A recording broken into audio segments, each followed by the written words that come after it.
Bangsa Israel itu umat pilihan Allah, sehingga bangsa manapun yang berhadapan dengan mereka itu pasti kalah, saudara-saudara.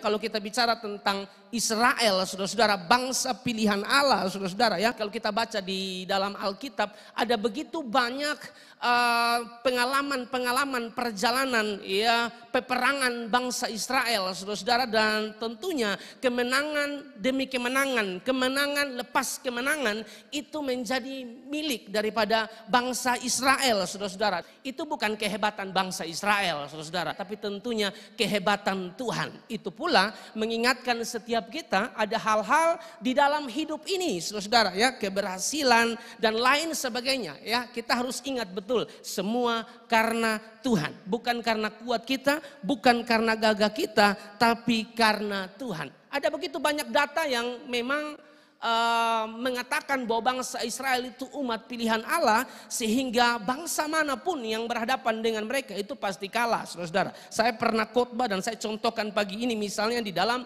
Yosua pasal yang ke-10. Kalau saudara baca di Yosua pasal yang ke-10 di situ, saudara-saudara, setelah Tuhan memanggil Yosua yang merupakan abdi Musa.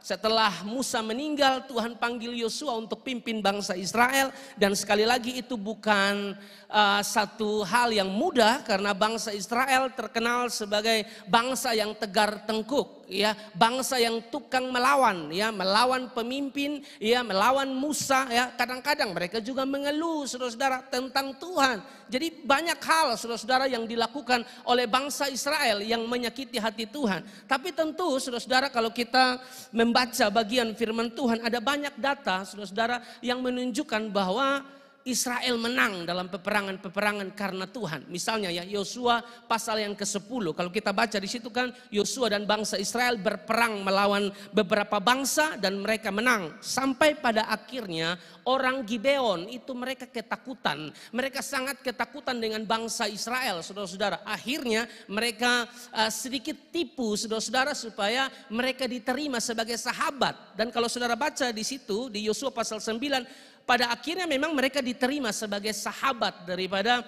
Yosua dan bangsa Israel. Pertemanan itu diterima, mereka diterima sebagai kelompok dari bangsa Israel, saudara-saudara.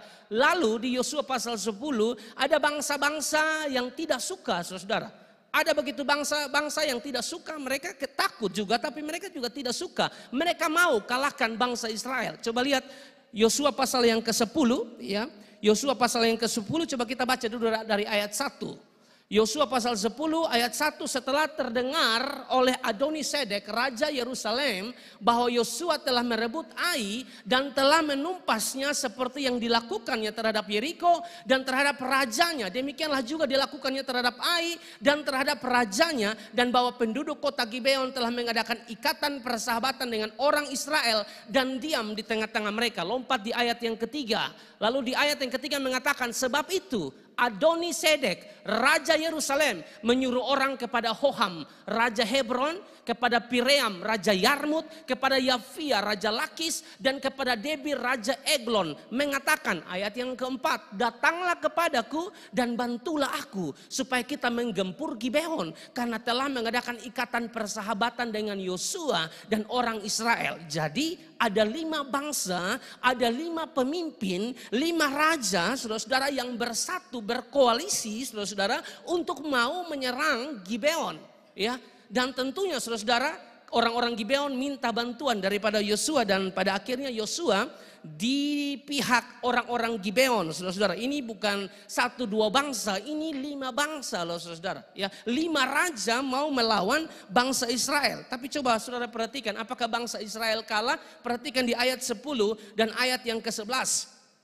Dan Tuhan mengacaukan mereka di depan orang Israel. Saudara perhatikan. Dan Tuhan mengacaukan mereka di depan orang Israel, sehingga Yosua menimbulkan kekalahan yang besar di antara mereka dekat Gibeon, mengejar mereka ke arah pendakian Bet Horon dan memukul mereka mundur sampai dekat Azeka dan Makeda. Ayat 11. Sedang mereka melarikan diri di depan orang Israel dan baru di lereng Bet Horon, maka Tuhan melempari mereka dengan batu-batu besar dari langit sampai ke Aseka sehingga mereka mati. Yang mati karena hujan batu itu ada lebih banyak daripada yang dibunuh oleh orang Israel dengan pedang. Artinya saudara-saudara bahwa dalam peperangan ini Tuhan turun langsung menolong bangsa Israel. Jadi hebatnya bangsa Israel bukan karena mereka punya kekuatan yang luar biasa, tapi hebatnya Israel karena ada Tuhan di pihak Israel. Itu yang bikin Israel kuat. Bapak Ibu, saudara-saudara diberkati dan dikasihi oleh Tuhan. Dan kalau saudara baca seterusnya, saudara-saudara, kalau kita baca seterusnya ada begitu banyak bangsa yang dikalahkan. Ya, raja-rajanya dikalahkan oleh Yosua dan bangsa Israel. Sehingga di ayat 42 memberikan keterangan seperti ini. Yosua 10 ayat 42. Semua raja ini dan negeri mereka telah dikalahkan Yosua sekaligus. Sebab yang berperang untuk orang Israel ialah Tuhan Allah Israel. Tuhan yang berperang, saudara-saudara, bagi orang Israel. Ya. Lalu dalam Ulangan 9 ayat yang kelima pun mengatakan hal yang sama.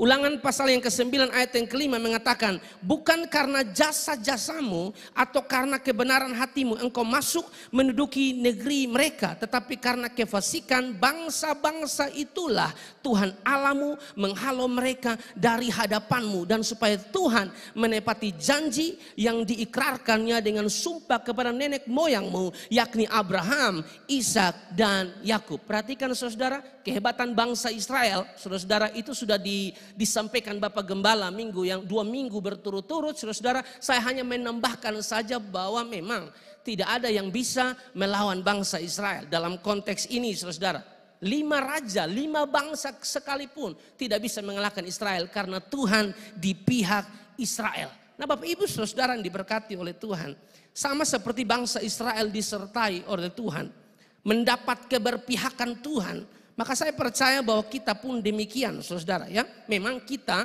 bukan keturunan asli Yahudi, kita bukan keturunan asli Israel saudara-saudara. Secara lahiriah sama sekali bukan saudara-saudara. Kita di Kolhua sini saja saudara-saudara ya, muka juga tidak ada yang persis orang Yahudi atau orang Israel saudara-saudara. Tapi ya karena iman kepada Yesus kita Israel rohani. Nah ini yang menarik saudara-saudara di dalam kehidupan kita. Waktu kita beriman kepada Yesus, hal-hal yang dialami oleh bangsa Israel pun dialami oleh setiap kita.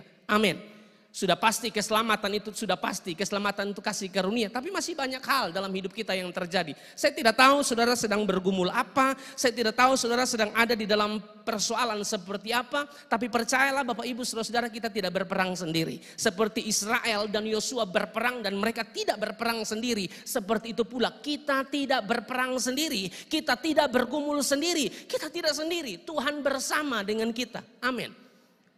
Dan percayalah kalau Tuhan bersama dengan kita, kalau Tuhan di pihak kita, kita lebih daripada pemenang. Kita tidak perlu takut. Apa sih yang lebih besar dari Tuhan? Masalah apa yang lebih besar dari Tuhan? Saya pikir tidak ada. Tuhan jauh lebih besar dari setiap masalah-masalah yang kita hadapi di dalam kehidupan kita. Makanya Galatia pasal yang ketiga ayat 26 mengatakan begini. Sebab kamu semua adalah anak-anak Allah karena iman di dalam Yesus Kristus. Waktu kita beriman kepada Yesus Kristus, kita diangkat menjadi anak, saudara-saudara. Secara garis keturunan, secara lahiriah kita bukan orang Israel, kita bukan orang Yahudi, tapi kita diangkat sebagai anak. Dan kalau kita diangkat sebagai anak, ya, kita adalah ahli waris. Perhatikan saudara-saudara, Roma pasal 8 ayat yang ke-17 mengatakan demikian. Dan jika kita adalah anak, maka kita juga adalah ahli waris. Maksudnya orang-orang yang berhak menerima janji-janji Allah yang akan menerimanya bersama-sama dengan Kristus. Yaitu jika kita menderita bersama-sama dengan Dia, supaya kita juga dipermuliakan bersama-sama dengan Dia. Amin saudara. Jadi bukan hanya Israel saja atau Yahudi, ya, orang Israel asli atau Yahudi asli secara lahiriah yang mengalami hal-hal demikian, tapi setiap kita pun mengalami hal-hal yang luar biasa di dalam kehidupan kita, saudara ya. Karena Efesus pasal yang kedua ayat 12 ya. Efesus pasal yang kedua ayat yang ke-12 mengatakan begini, bahwa waktu itu kamu tanpa Kristus tidak termasuk kewargaan Israel dan tidak mendapat bagian dalam ketentuan-ketentuan yang dijanjikan. Tidak dapat apa-apa saudara, tidak mengalami atau mendapatkan janji-janji itu, tanpa pengharapan dan tanpa Allah di dalam dunia.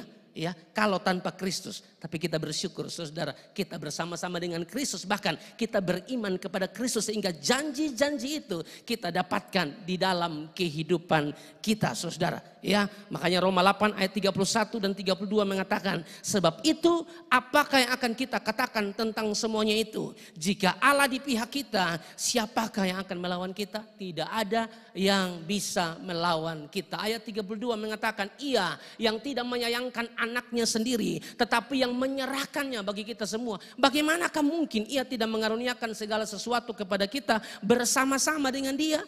Yesus saja Dia berikan untuk saya dan saudara, apatah lagi hal-hal yang lain.